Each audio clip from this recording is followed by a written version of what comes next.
Good evening and welcome to the series of lectures by the International Federation of Rural Surgeons. Today we are going to discuss about how to restart surgeries after this recent COVID pandemic. We are glad to have Dr. George Matthew with us to give the first-hand information about how they achieved a remarkable thing here in Jharkhand.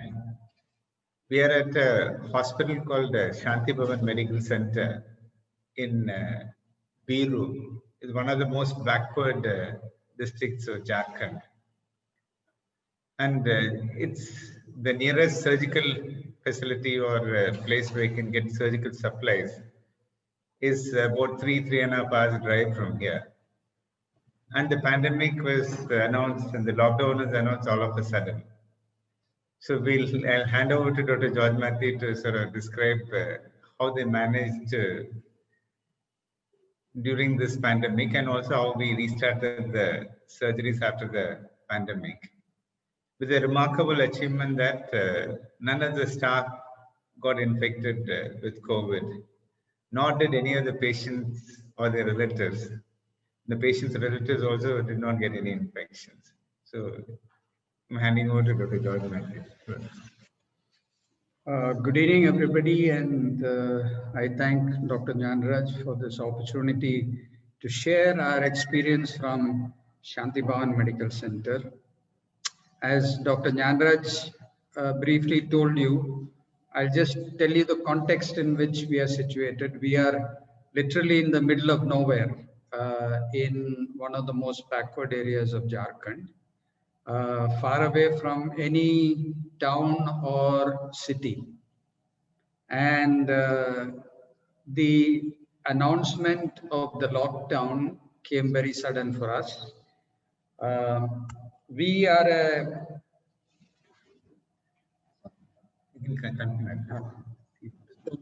a secondary level hospital with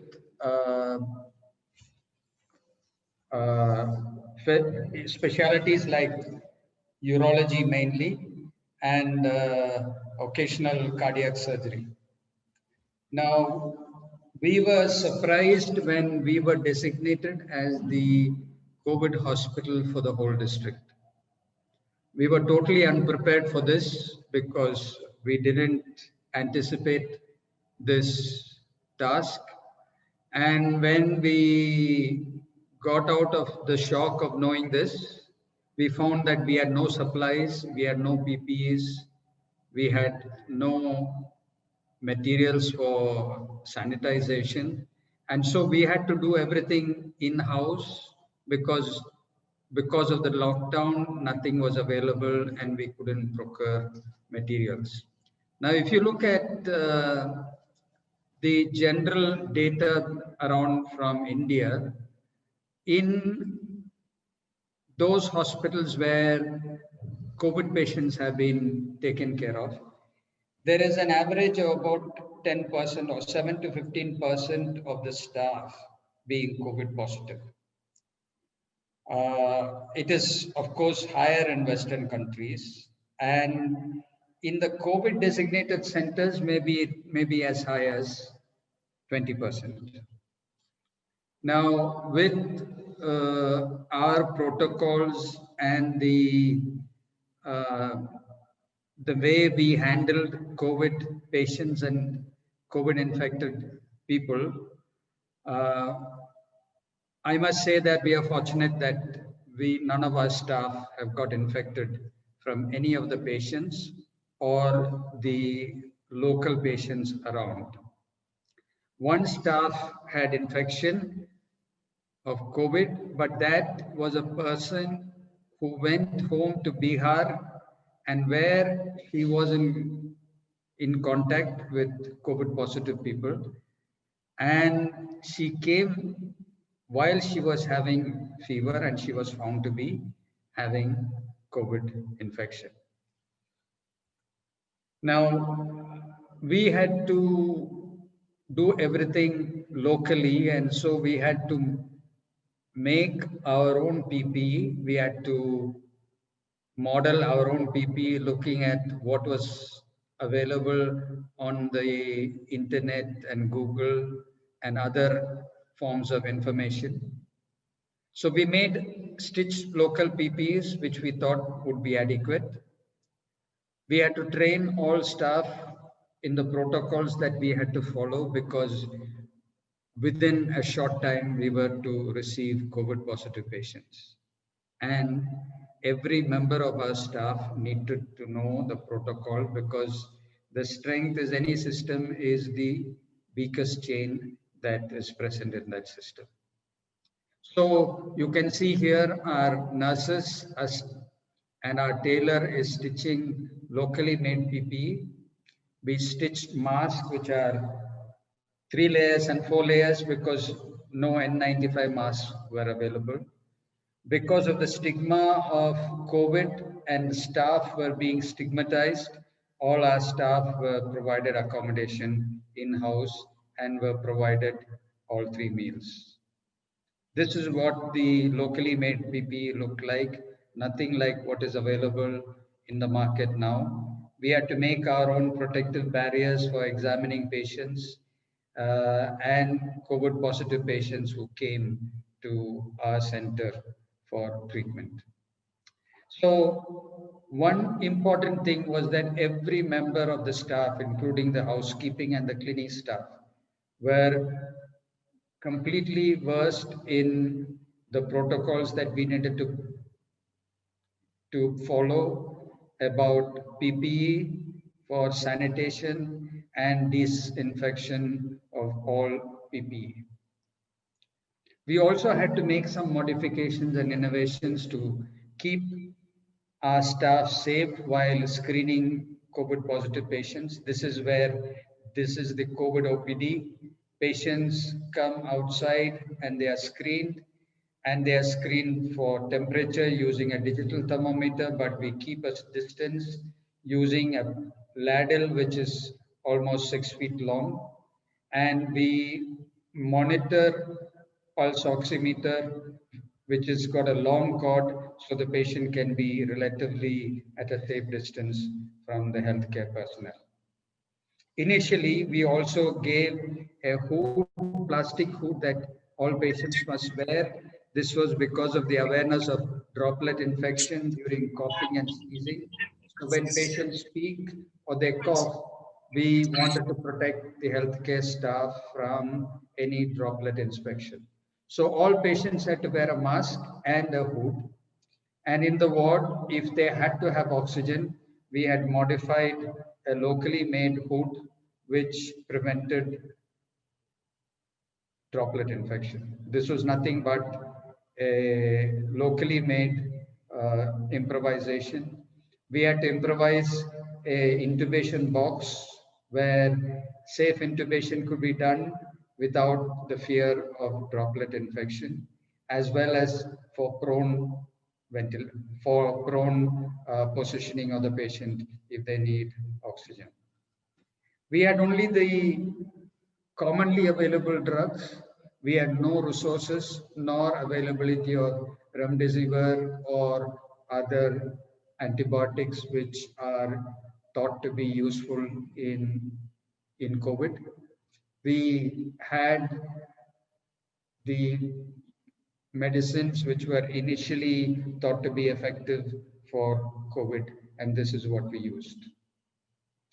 We had treated about 178 patients positive, and all of them went home. There was no mortality, and all patients went home after they were negative. Following this rush of COVID patients, we had already instituted protocols for non-COVID patients who would be coming after we were decommissioned as the COVID hospital. So the protocols that we put in was that all patients would be screened by infrared thermometry. All patients would have a symptom screening, and patients would be told about keeping distance once they enter into the halls of the hospital. All patients must compulsorily wear a mask. and all of them were also given a face shield. This was an alternative to the uh, to the uh, bag that we gave to shield them from spreading droplet infection, and a strict distance was maintained, and all relatives also had to wear a mask, and we had a separate fever OPD for suspected COVID. Once they came into the OPD, they were screened again for temperature and vitals. And as you can see, all of them had their saturation measured, which we thought was an important parameter. In fact, we considered saturation as the most important prognosticating parameter for all patients who are suspected to be COVID. And it was done behind screens so that there is least amount of contact or contamination to the nursing personnel. And once the pulse oximetry is done, then would they go to the doctor for consultation. We ensured that there is a 6 feet distance between the consulting doctor and the patient, and both the patient and the doctor were wearing masks and PPE, and the doctors all wore visors to prevent any droplet infection contaminating their masks. But you would see that all of them have a plastic apron, and they would wear double or triple layer masks. All the staff as well as the doctors wore a polythene barrier on their body as well as face shields, and these are discarded after use, and they are sanitized by being cleaned in hypochlorite solution and being cleaned with alcohol. Any patient who needs admission underwent a COVID test. We did not admit any non-COVID patient without a COVID test because we wanted to prevent as much contamination of the non-COVID area. Only negative patients were admitted. Even for those who need an emergency care, patient had to wait in a designated area till we were sure of the COVID status. It was quite some time before we started elective surgery, because as long as we were a COVID facility, we did not perform any surgery, and it was mandated that we do not do any elective surgery. And so it was only after we were decommissioned as the COVID hospital 2 months ago that we started thinking about doing elective surgery. She can come. And we decided that the preferred surgery would be those that can be done under local anesthesia or spinal anesthesia. And we tried to follow a strict protocol where once they are in the operating room, their face would be covered by a mask as well as a shield, so as to protect the healthcare staff from any contamination by droplets if the patient coughs or sneezes.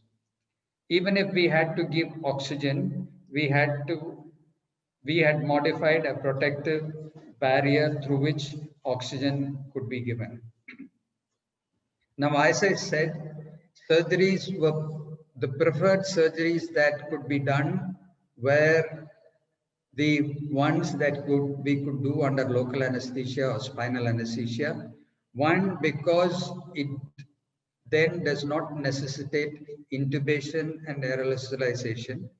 Second was, it was further away from the head end of the patient.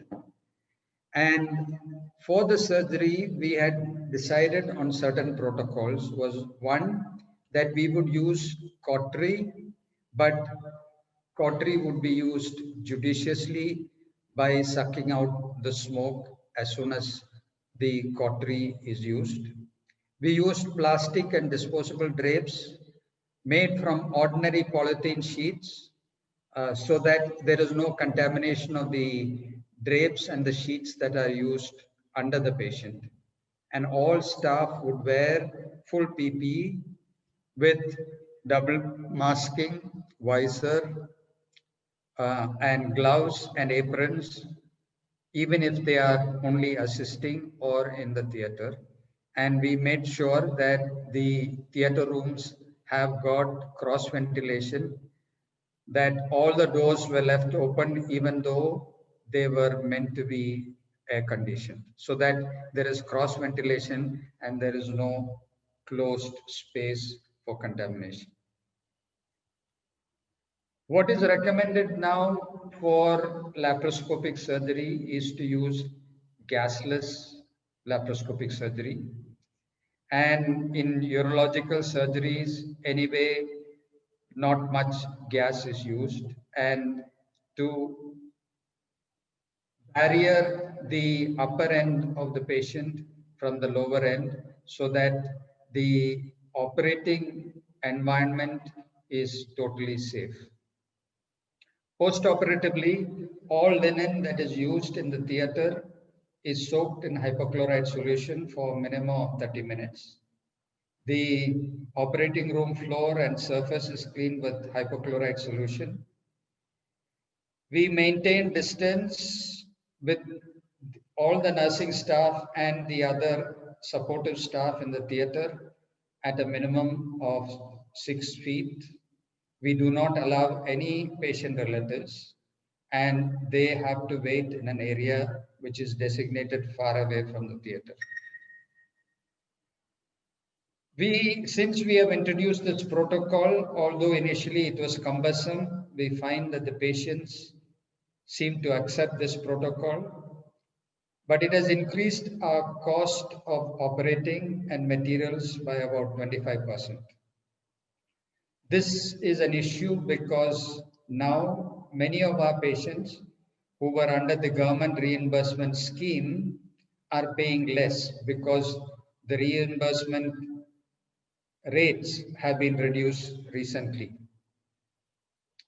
This is a view of the team, as you would see, myself and my trusted assistant who is helping me with checking all the protocols at the reception itself, where they would be explained about the protocols that are going to be instituted in the hospital. And we also would explain to them why they need to wear masks and visors while they are in the hospital. Now, we have done this because we had experience with dealing with COVID positive patients, and we found that this protocol was effective, and we are continuing with this protocol.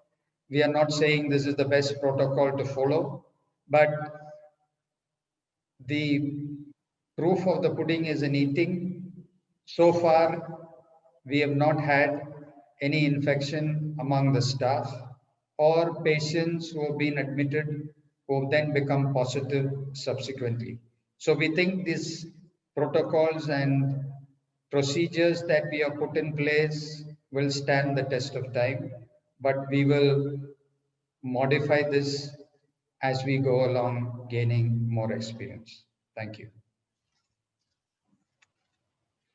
Thank you, sir, for nicely explaining it. I came to this hospital almost after 6 months. And the experience is quite different because even in the airlines, when you board and deplane and so on, they have all these protocols. They also give a visor, they give a mask. But the compliance is not 100%. You still can see many people wearing the mask in the neck and having the visor lifted up. So the one thing which is really impressive here was that all the patients and the relatives who were waiting both outside the hospital and anywhere in the hospital premises, they were adherent to the protocols. So they did, they were seen with the mask and the visor, which means that they really did understand the need for all these protocols, and they chose to follow it. And one other thing that which probably did not come into the discussion so far is that the time you spend with the people. Now people are saying that if you spend more than 15 minutes with the person who's infected, the chance of him or her transmitting is much higher. So there are a lot of efforts to made so that people spend as little time as possible and as less people as possible, which you need to interact with various activities. And again, make sure that treat everyone as though they are positive. So one of the new things that we have tried here is the Zoom consultations. So when specialists from outside visit, you don't want them spending a lot of time with the patients. So what we did was initial consultation and ordering investigations. Everything happened through Zoom meeting, with the specialist sitting somewhere else and the patient in the OPD. And then the specialist came down to examine the patients. And then later on, prescribing the medicine, everything again happened through Zoom.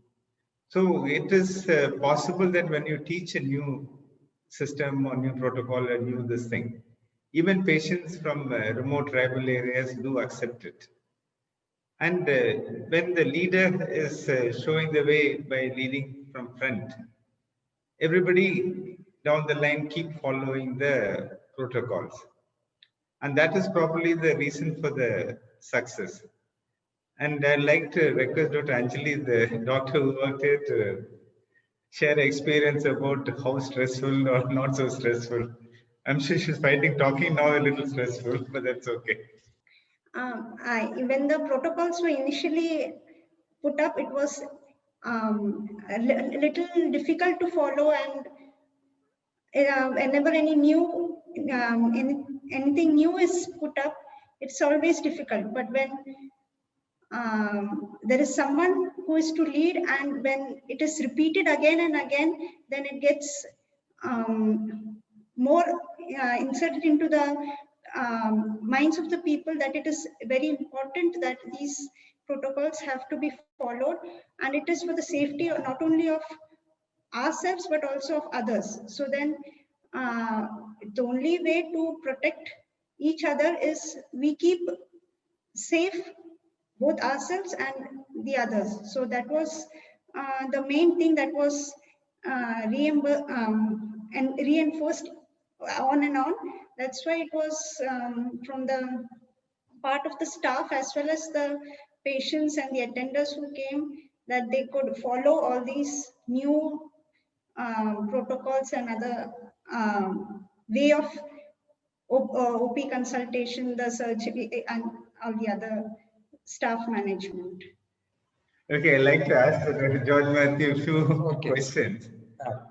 So, when you started the thing, there was probably a lot of fear among the staff and patients so that they did follow the protocols. Later on, when they found that nobody was getting infected, was there any problem in making them follow the protocol?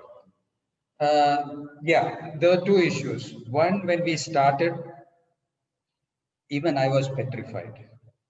Because none of us had dealt with COVID before. All that you hear in the media was all this about the doom and gloom, people dying, everybody becoming very sick.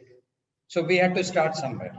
But the fortunate thing was that I had a very supportive team, and I had two young doctors who were there with me all the time, and they followed every bit of direction that was given.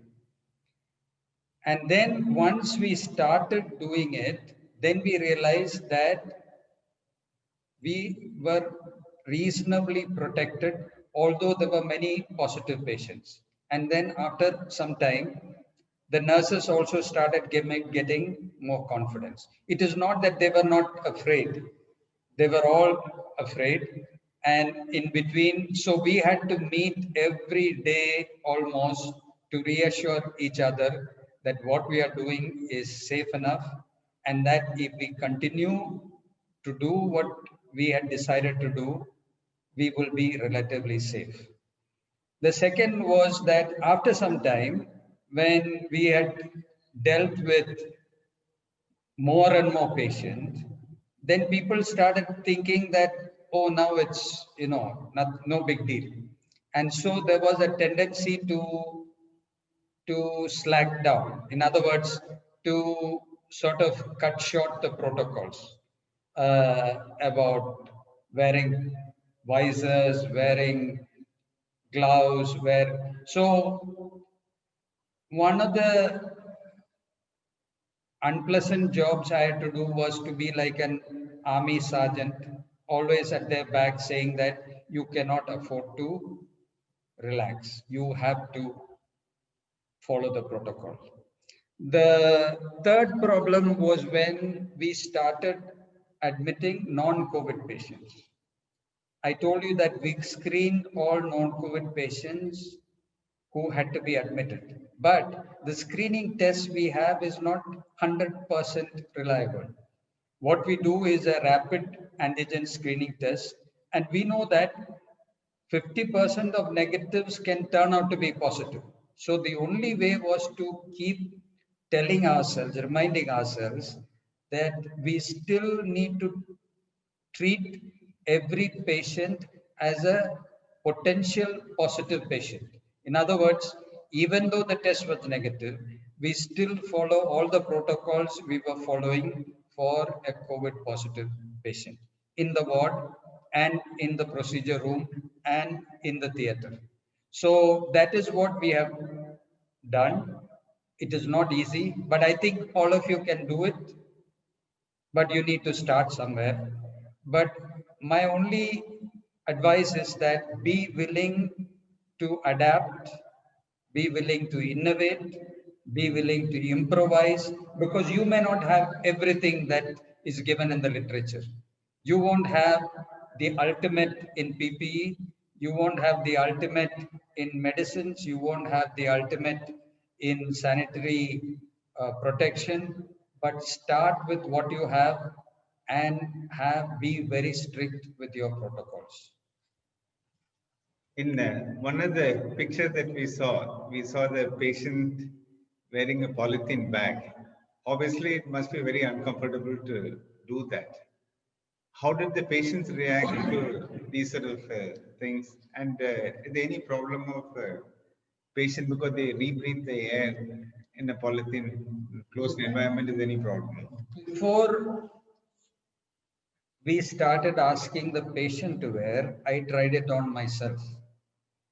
And there was no significant decrease of oxygen saturation, even if you wear it for 1 hour, as long as it is not wet. So, and initially there was some amount of patient resistance because this was something very strange. But once we started insisting that they do it and they wore it, it found more and more acceptance. Of course, it is aesthetically not very good. So there were well-to-do patients, a little more educated patients saying that this is, wearing this plastic bag is looks very bad. That is when we started converting it into visors, which is equally protective, but the visors cost more. Polythene bag costs 2 rupees, visors cost 15 rupees. So now the patients pay for it. So they are happy to use it. We are happy for them to use it. And what about the PPE? Do you reuse it or you throw away? And how do you reprocess it?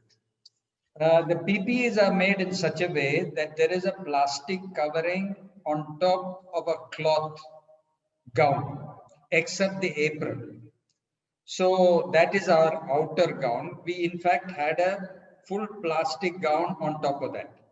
We do not use that because we don't have COVID positive patients now. When we had COVID positive patients, we used to use this triple layer for PPE. It is very uncomfortable. You wear it for 4 hours, you are soaked in sweat. But there was no alternative. But it has become so much of a habit that our staff prefer this PPE to the disposable PPEs that are now available now in the market. So we reuse them. We cannot afford to throw them away.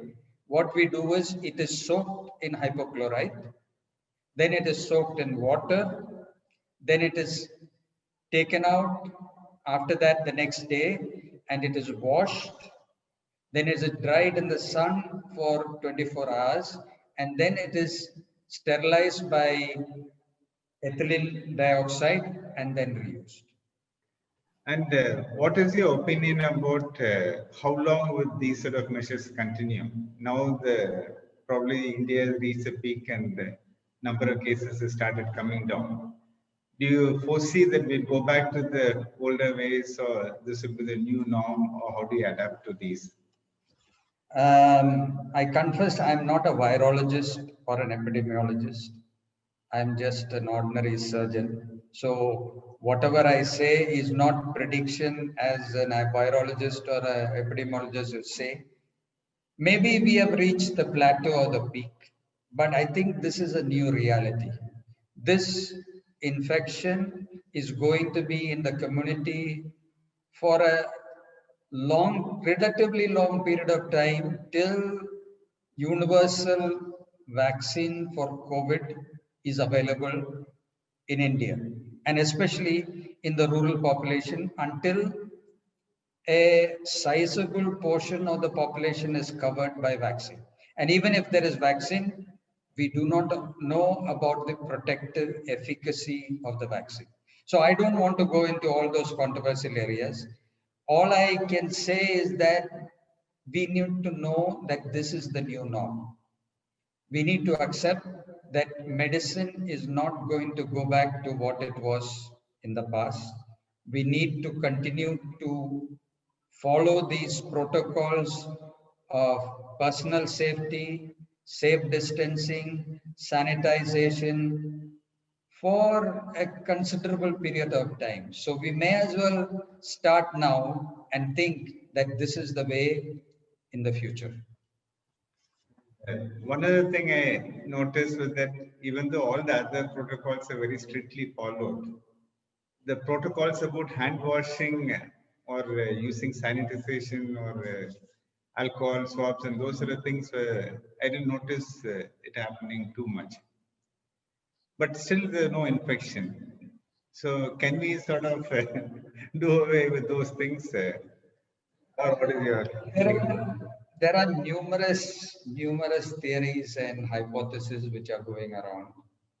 One of them is that you attain some natural immunity with exposure to germs and viruses. So not being too sterile is also beneficial. But I think as and when possible, you should wash your hands and you should sanitize your hands and your surroundings, because there is no virtue in contaminating yourself and hoping that you will attain immunity. So what would you advise, especially the surgeons in African countries? Because one of the theory which is going around now is that countries which have poor hygiene, poor water quality, they have less chance of infection. And that is the reason why they're saying some of the, even in Jharkhand, they quoted the example of saying that they feed the small children with the water which hangs outside the house for a long time. And they develop or train the immunity and it goes. So is there any truth to it? Or? I don't know. I mean, I should not be speculating because I'm not an expert on immunology or virology. There are so many of this speculation, but my way of thinking is that we know that there are a majority of patients who are asymptomatic.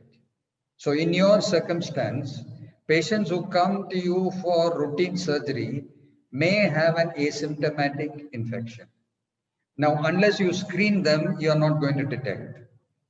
But even if you screen them, you will catch only 50% with the current screening test that you have. So you have a responsibility, one, to protect your staff.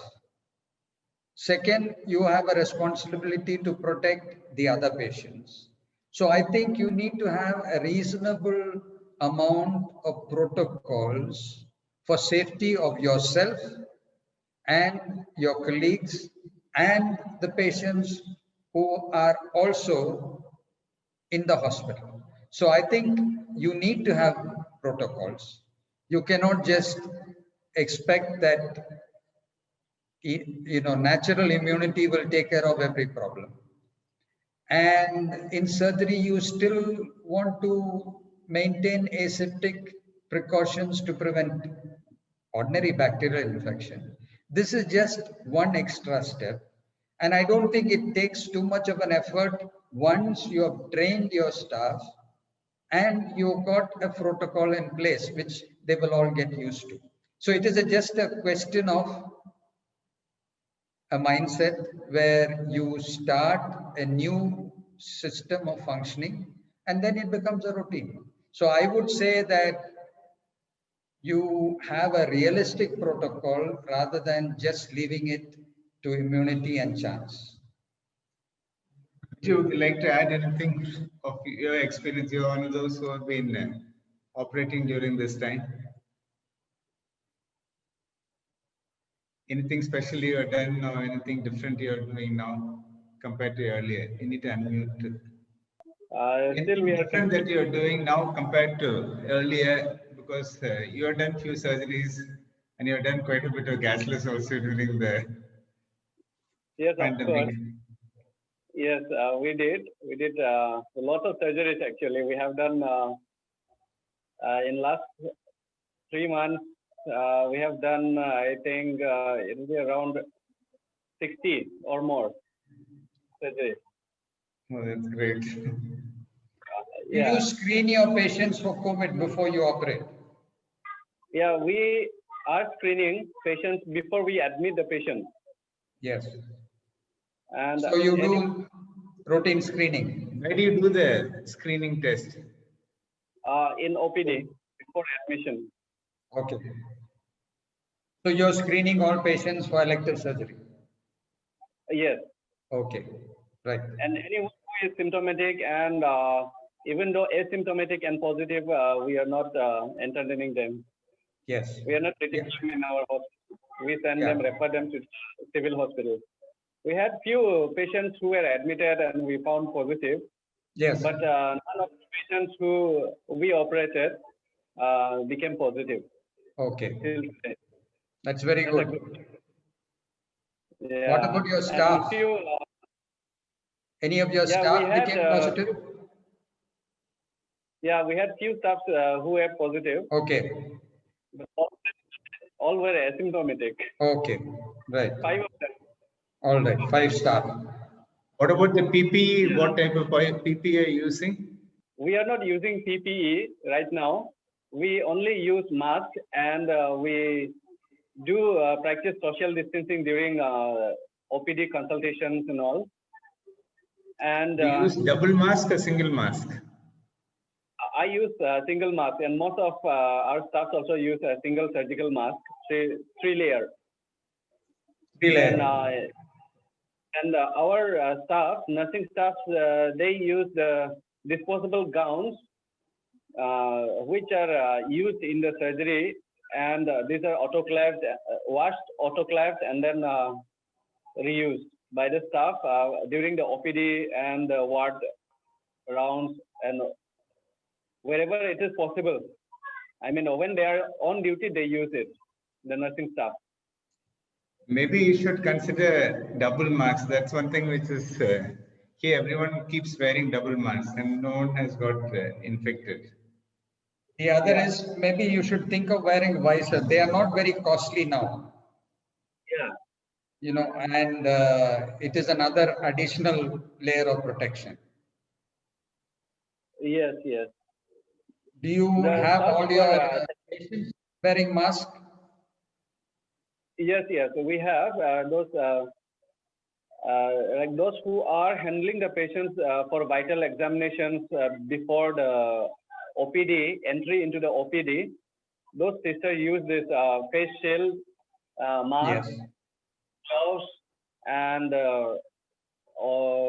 disposable surgical gowns that we use during surgery. What about the patients? Do you give the mask to the patients who are coming to the OPD? We have made it mandatory for all the patients and attendants, whoever it is, to wear a mask before entry into the gate. From That's the good. gate itself, we have made a small room where they get checked the temperature, and then they take the mask from there, and then when the hand sanitization, washing, all these things they do, and then come to the hospital. And then in the hospital, before entry into the OPD rooms, they are checked with, again, rechecked with temperature, then other vitals. We have we have made a small cubicle kind of thing with glass on all the 4 sides. I mean 3 sides. One is a cement wall, the wall of the building. Then there is a small holes through which we take the vitals and the blood pressure monitoring with the monitor. Dr. Selu, are you there?